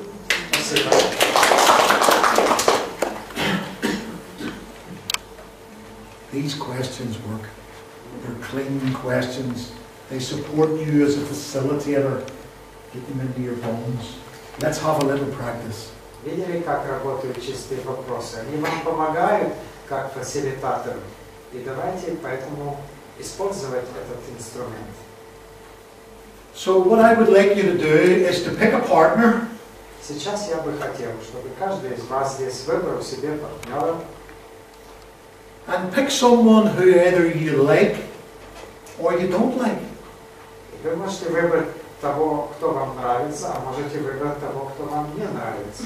But don't tell them which one they are. Но не говорите, конечно, друг другу, нравится ли вам ваш партнер или не нравится. And with your partner, I want you to decide who goes first, asking those clean questions of your partner. And they're going to answer in terms of either the conflict in Odessa, the conflict in eastern Ukraine, or the whole of Ukraine. And what would you like to have happen with all that's taken place? И вот распределите роли с партнером, кто из вас будет задавать эти чистые вопросы. Но это все я опять же прошу в контексте того, что происходит в Украине, что происходит в Одессе и так далее.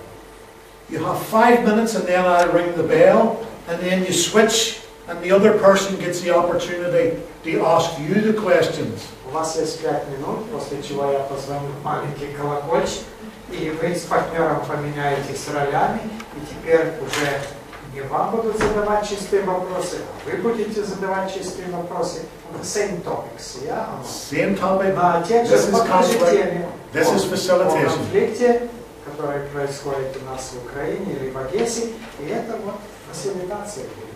So pick a partner and go for it. 5 minutes and then switch. Так что, пожалуйста, выбирайте партнера, 5 минут, потом меняйтесь.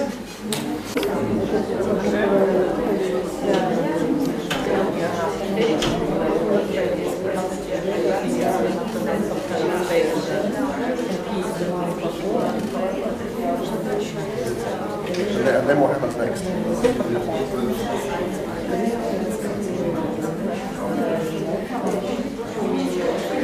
Yeah, I think I don't know.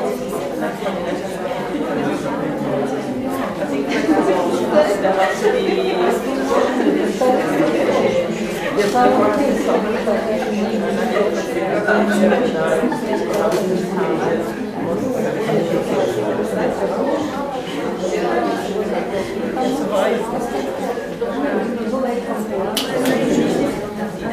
Что, все готовы? I'm conscious of our time and I want to keep things moving on. Вы знаете, я слежу за нашим временем и графиком работы, и я должен вас поторопить уже. If you have any questions about clean questions, join me at the lunch table. Если у вас будут еще какие-то вопросы, в том числе чистые, то садитесь за мой стол во время обеда, и мы с вами еще их обсудим. And use those clean questions, get them into your bones. И старайтесь, чтобы эти вопросы, они как бы вошли в вашу плоть и кровь, чтобы вы всегда четко их помнили и знали. Be creative with them, use them in different contexts, and you'll be amazed at just what you can achieve through using those questions. Подходите творчески к различным контекстам, в которых вы задаете такие вопросы, и вы просто будете поражены, когда увидите, каких результатов вы можете достичь с их помощью. I have used them with many different groups, with one single group, with cross-community groups, with former combatants, with victims in relation to the violence. Мне приходилось работать с группами, задавать эти вопросы самым различным людям. И каким-то двум, скажем, людям, или каким-то противоборствующим сторонам, или жертвам конфликтов, или каким-то участникам военных столкновений. I'm going to take one quick question before I move on. И хочу сейчас еще один вопрос до того, как я перейду дальше. And I just wondered, because as I said, I also used to live in Northern Ireland for a while, and I used to teach sometimes, and what I often found was when you had people from different communities, people were very often very afraid to express their opinion in front of people who they thought had a different opinion, or even that they just didn't know who they were. And I just wonder, how do you deal with it when you have, if you have a group of people with very kind of conflicting views and very opposite? How do you deal with that kind of synergy or tension? It's a very, very good question. Очень хороший вопрос. Вам, конечно, приходилось сталкиваться с такой ситуацией, что вот эти две стороны, что они, как бы, может быть, иногда боятся высказать даже свое открытое мнение. И как вы поступаете в таких случаях, чтобы как-то все-таки добиться полноценного диалога? I'm going to ask you to sit on that question because I'm going to give you the answer, but in due course. Я учел ваш вопрос, и вот по ходу изложения своего я отвечу на него. The answer is about creating the contract for the dialogue. Можно один вопрос? А вот ответ на него вкратце звучит так, что вы должны как бы и, значит, вы должны как бы заключить или помочь заключить контракт, договор между двумя сторонами. Я сейчас поясню. Можно еще вопрос? А если одна из сторон не хочет идти на диалог, как ее привлечь все-таки к диалогу?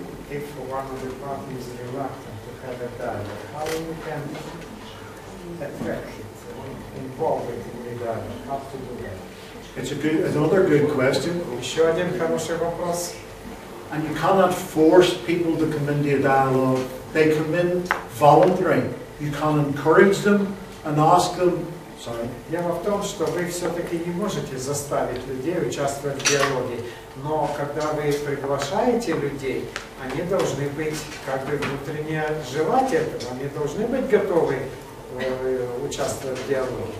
You can ask them what's the consequences of engaging in the dialogue, as opposed to what's the consequences of not having the dialogue. И вы должны, когда вы готовите диалог, вы можете с этими людьми поговорить и сказать им, как вы ожидаете, какие будут результаты диалога, и что произойдет, а если такой диалог в конце концов не состоится, то что последует за этим. То есть вам надо с ними побеседовать. So if they stay outside the dialogue, do they really want the other side not to understand them? Может быть, вы, если не хотите участвовать в диалоге, потому что думаете, что другая сторона не хочет вас понять абсолютно, и тогда бессмысленно все это. Or do they really want to create more understanding for how they're feeling and what they have experienced? Или же, например, вы должны спросить или убедить в том, что диалог нужен для того, чтобы возникло большее взаимопонимание, и как же оно может возникнуть, если диалог не состоится. So in Ireland, for example, not being engaged in dialogue was going to contribute to future conflict. Did they want that future conflict to be visited upon their children? И вот, например, в Ирландии, когда люди не хотели диалога, то мы говорили, что вы не хотите диалога, но что же произойдет в результате того, что он будет отсутствовать? И как, значит, дальнейшее обострение отношений, как оно повлияет на ваших детей? And when you offer that to people, they're most likely going to respond by they don't want their children to experience this war or this conflict. So that will motivate them to engage.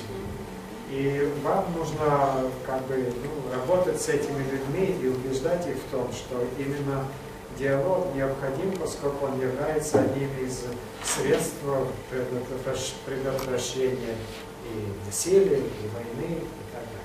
And if they put their foot down and they say, no, it's not for me. Ну, а если кто-то втопнет ножкой и скажет, что нет, я не хочу, мне это не подходит, as a facilitator, you say, that's okay. То вы, как фасилитатор, должны сказать, ну что ж, это ваш выбор. And then you might ask the question, well, what needs to happen for you to be able to take part in the dialogue? И после этого, как вы сказали, что это ваш выбор, вы должны задать очередной чистый вопрос, первый из нашей категории. И что ты хочешь, чтобы произошло для того, чтобы все-таки ты вступил в диалог? And you're back on your clean journey, facilitating dialogue with that person. И вот вы начинаете вести диалог фасилитатора с этим человеком, который отказывается участвовать в диалоге. Yeah. Okay, let me move on. I'm conscious that this workshop is going to run over a little bit. Is that okay? И разрешите я продолжу, но в принципе я рад, что даже у нас произошло такое лирическое отступление от, скажем, нашей темы. Is everybody okay with that? If you're not okay with that at 1 o'clock, just get up and leave the room. Все согласны с этим? Если не согласны, то сейчас наступит час. Ничего, если он продолжает немножко дальше, он уже понимает, что мы вовремя не закончим. Я не заканчиваю. It's everybody understands that maybe we cannot finish our workshop on time, so we can take some more time if necessary. Super. Это он спрашивает, все мы подходим. Нет, ну я же думаю, что вы выразили общее мнение, или нет? Короче, никто не против. So, nobody is against that. We delay for some time. Okay. What I would say is, happy days. Ну, я очень рад, что вы именно так думаете. So in that sense of being professional as a facilitator, write a plan and maintain control in the room. You control the facilitation of the dialogue, not some of the participants. You maintain control. И вот, будучи профессионалом, вы составляете себе определенный план проведения диалога и должны при этом помнить, что именно вы контролируете и направляете диалог. Ни одна сторона, ни другая сторона этого не должны делать. Create opportunities for inclusion, remain neutral, ask questions, clean questions for clarity. Вы должны помнить, что вы остаетесь нейтральным, что вы создаете возможности для включения в диалог, что стороны должны быть равны, вы должны задавать направляющие вопросы. Whenever you're dealing with the inflammable topics and issues, people can be quite emotive with regards to that. Как только вы подходите к острым проблемам, то вы должны помнить, что люди могут как бы возбуждаться при этом и очень их обсуждать. So somebody's anger, get them to direct it at you as the facilitator, and then you put it through a filter and say, this is what this party has been saying. So you're kind of taking the emotion out of it to get the understanding across. Вы должны при этом понимать, что какая-то сторона может очень резко о чем-то высказываться, и вы должны эти эмоции как бы гасить и представлять это другой стороне, чтобы это не было обращено на вас. In Ireland, people can be very emotive with regards to the violent conflict and their experiences of loss or damage done to their property. В Ирландии люди очень тоже озабочены тем, что в результате таких конфликтов могут возникать различные потери, утраты, в том числе имущества. So they can use what we call colourful language. They can curse like a jackrabbit. И они в этом случае могут даже в этом диалоге употреблять и всякие нецензурные выражения и все такое, то есть возбуждаться чрезмерно. So as a facilitator, I take those little F words out of what they had said to be able to present them to the other people in the room, to help them understand without the emotional baggage attached to that. И я использую это тоже для того, чтобы лучше представить против оппоненту такого человека, лучше представить его точки зрения. As a facilitator, it's also important to acknowledge that anger, to acknowledge that feeling that's there with that participant.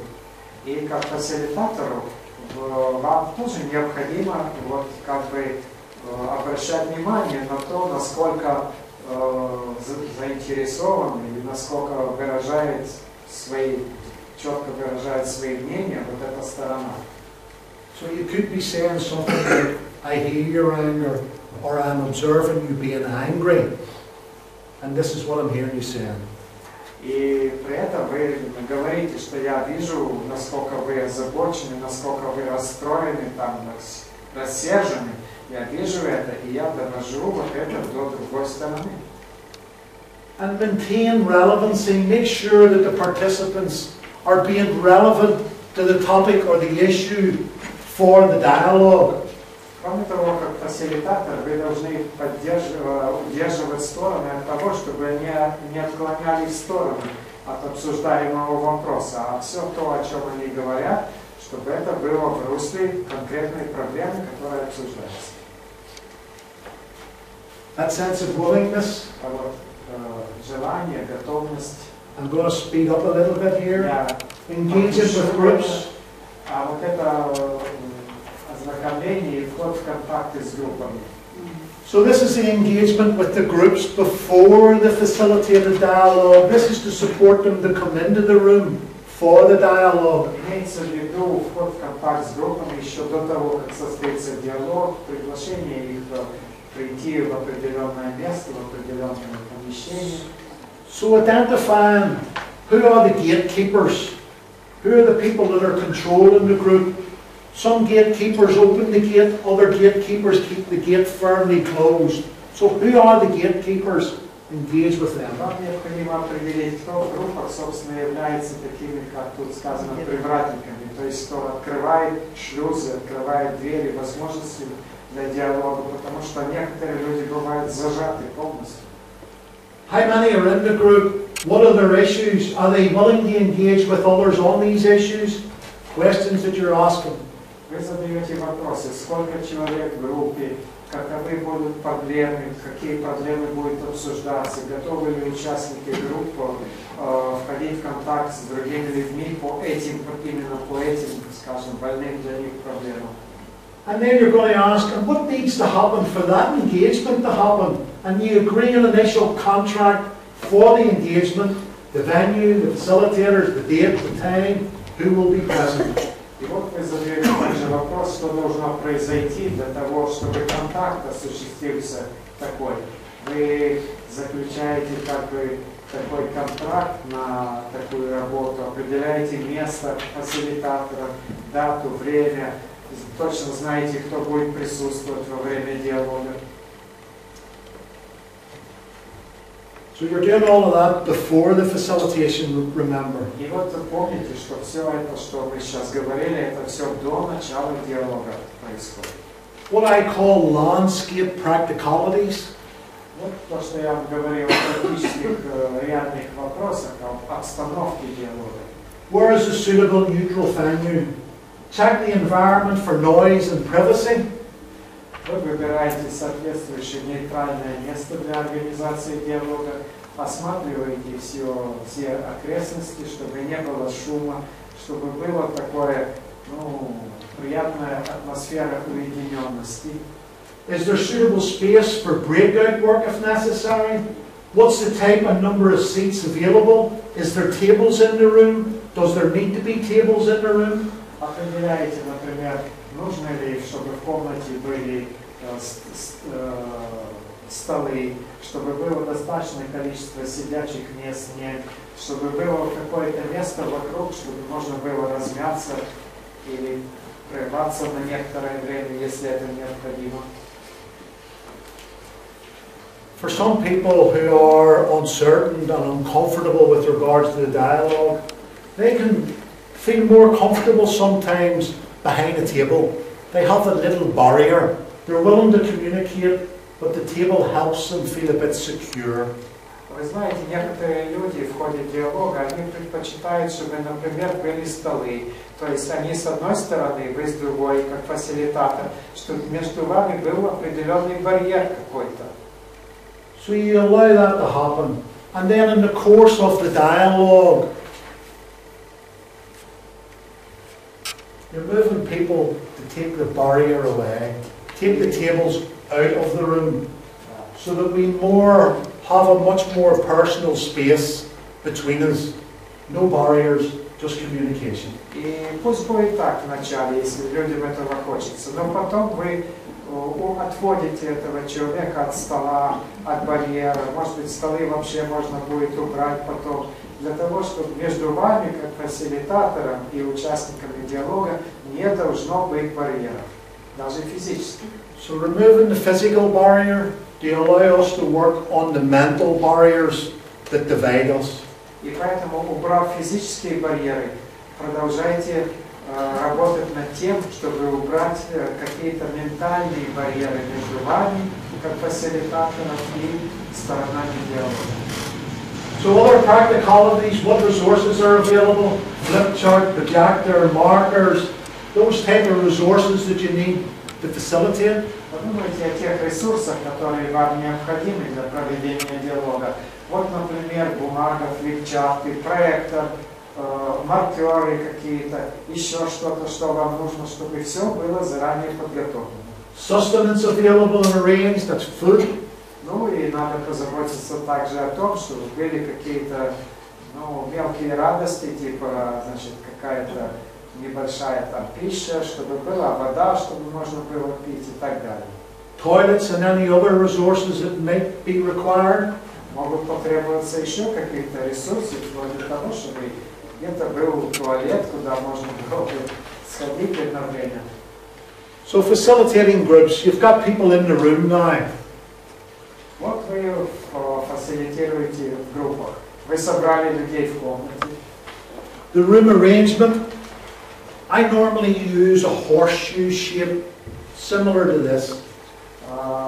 Я обычно в своей практике предпочитаю использовать такие помещения, которые имеют форму как бы подковы, полукруга. Вот какая-то, собственно, какая-то форма. Introductions, who you are as a facilitator, your experience, and remember at that point you're establishing your authority to facilitate. Вы делаете какое-то вступление, вы представляете себя, немножко рассказываете о себе. Это необходимо, потому что при этом вы как бы, скажем так, приобретаете определенную важность и значимость. Explaining the process, the purpose, the content and format of the workshop, and moving on down to be noting the principles of trust, openness, honesty and equality. Необходимо объяснить и цель диалога, содержание этого диалога, как он будет происходить, и подчеркнуть и рассказать об этих 4 принципах основных для проведения диалога, которые мы упоминали уже. So you're moving on down through introductions. You get to this point of the contract. Все эти ступеньки, и у вас возникает определенный контакт с группами. So this contracting is extremely important to allow you to facilitate the dialogue in a useful, effective and efficient manner. И вот это то, что я назвал договором, он очень важен для того, чтобы у вас ваш диалог с группами прошел успешно в атмосфере доверия, открытости и так далее.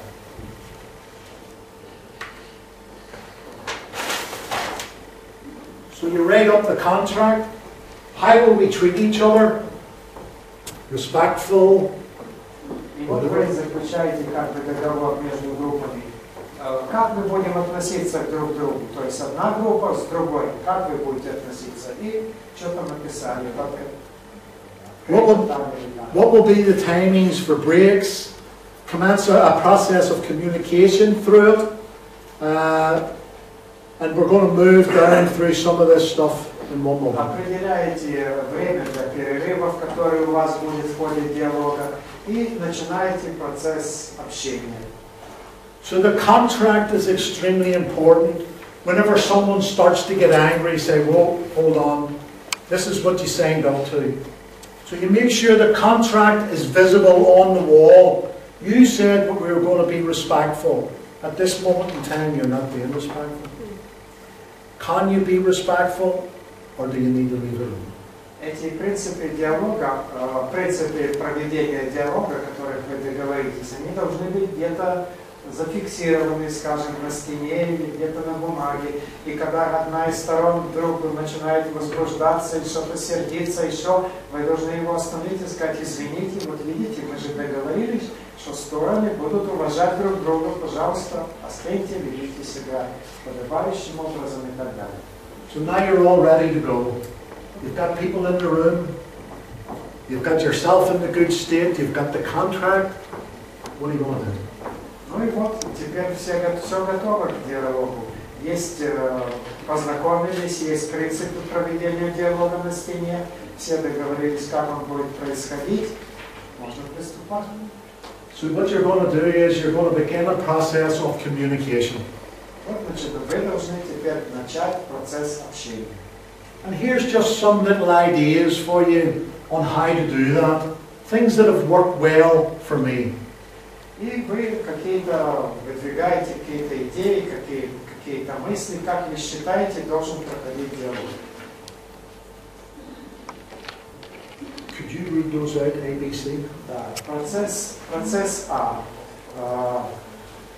Единая идентичность. Значит, то есть это одна какая-то община, что ли. Что это такое? Я как-то затрудняюсь сказать. Could I explain in terms of single identity and cross community? Single identity in your context could be a pro-Russian group, or it could be a pro-Ukrainian group. It's a single identity group. То есть, может, в вашей практике фасилитатора может иметь место, когда вы работаете с одной группой. Вот скажем, вы работаете с проукраинской группой, или вы отдельно работаете с пророссийской группой.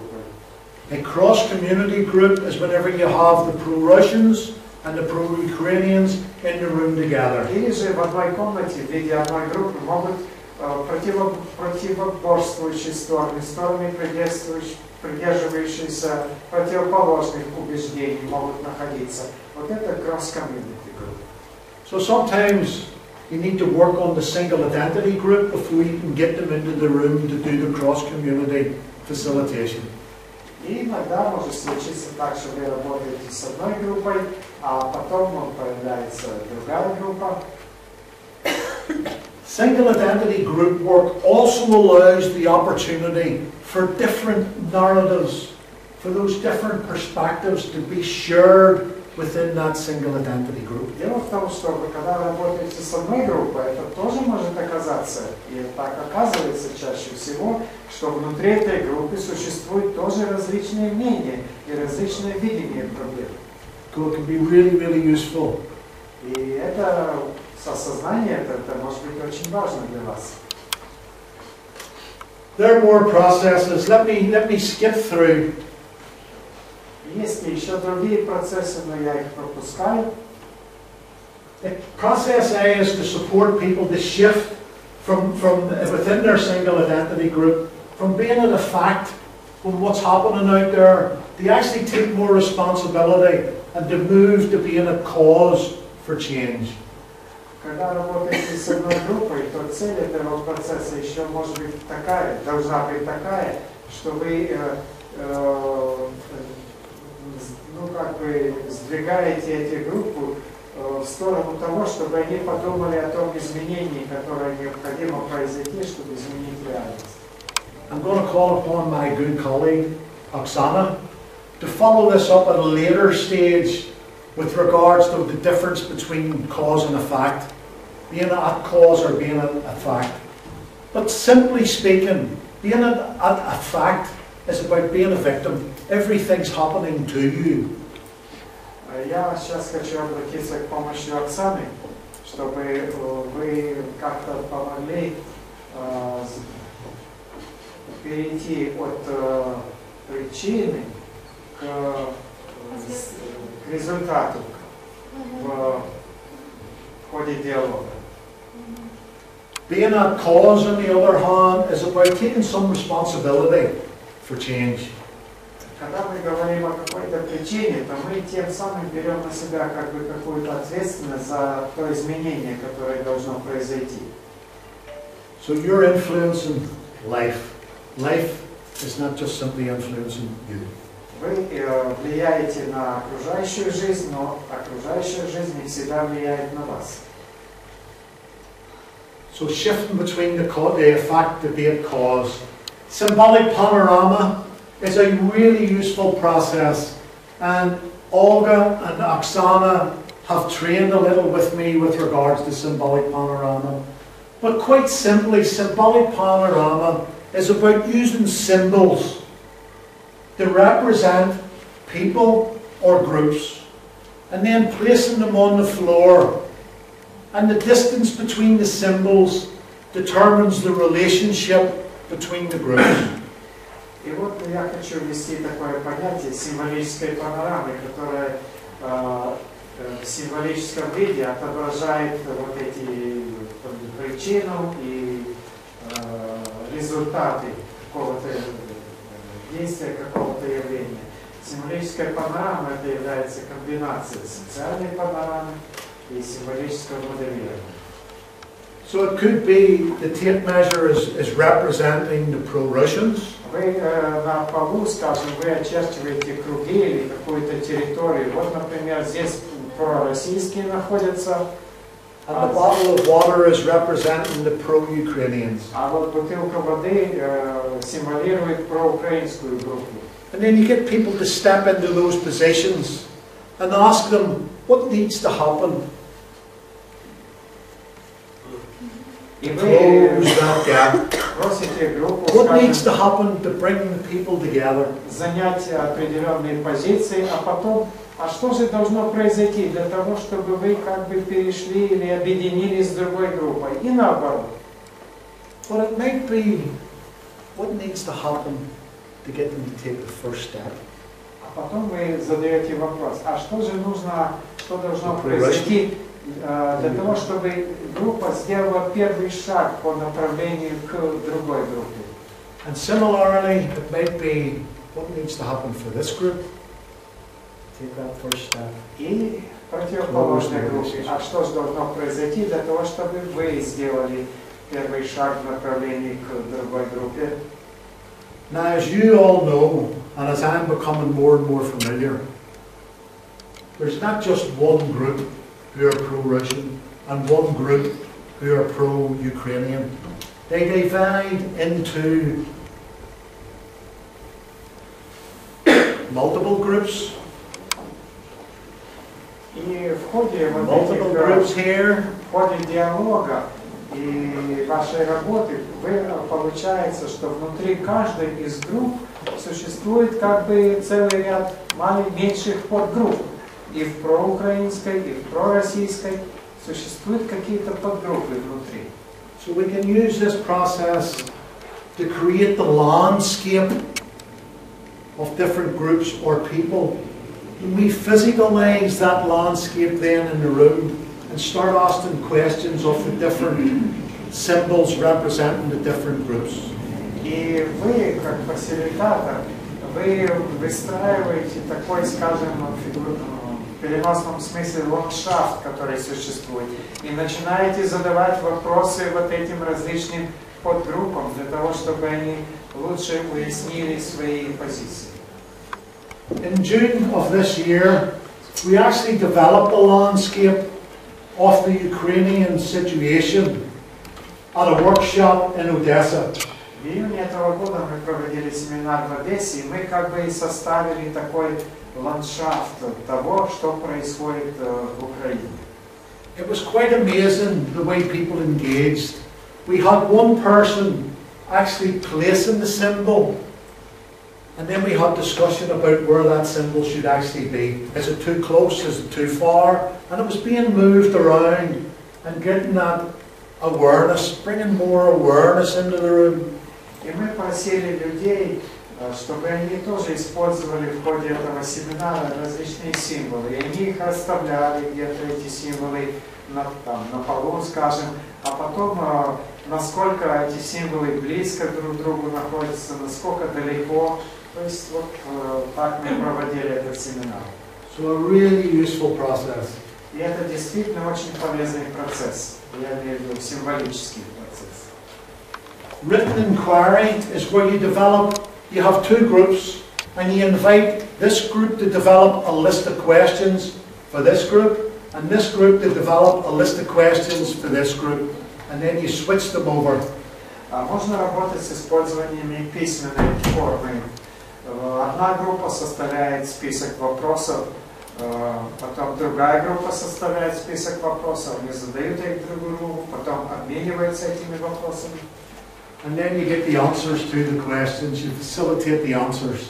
И получают ответы, а вы фасилитируете вот эти ответы. That has worked really well with former combatants in Ireland.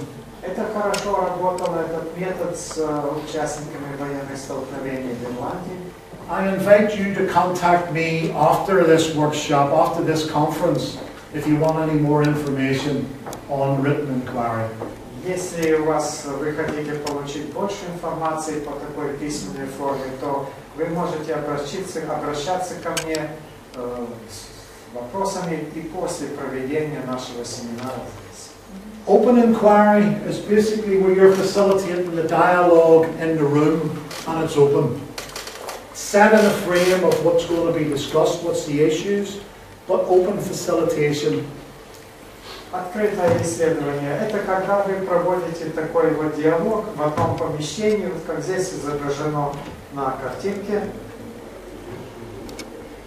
And then another form of process would be you invite someone in to give a presentation to the group. It could be a mixed group, cross-community group, or single identity group.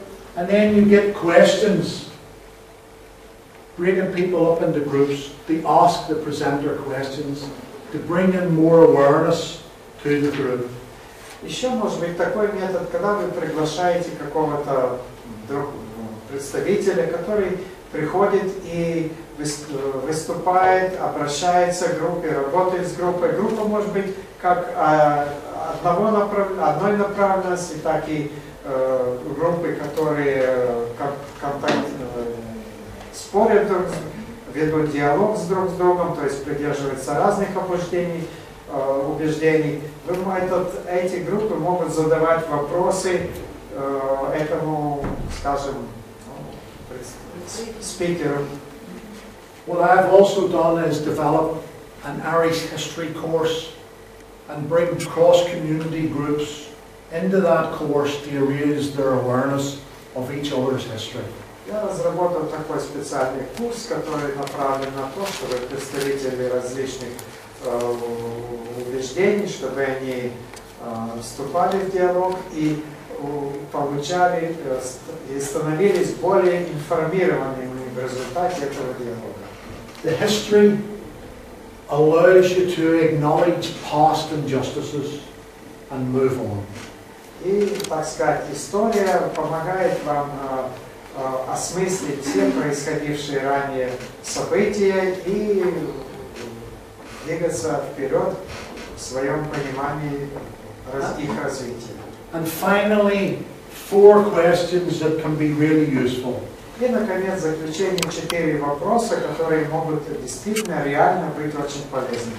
So the first question is, are the parties able and willing to articulate a future for the other side that it would find bearable? Вот первый вопрос. Готовы ли, могут ли, хотят ли стороны сформулировать вопрос о том будущем для другой стороны, которое будет являться приемлемым будущим?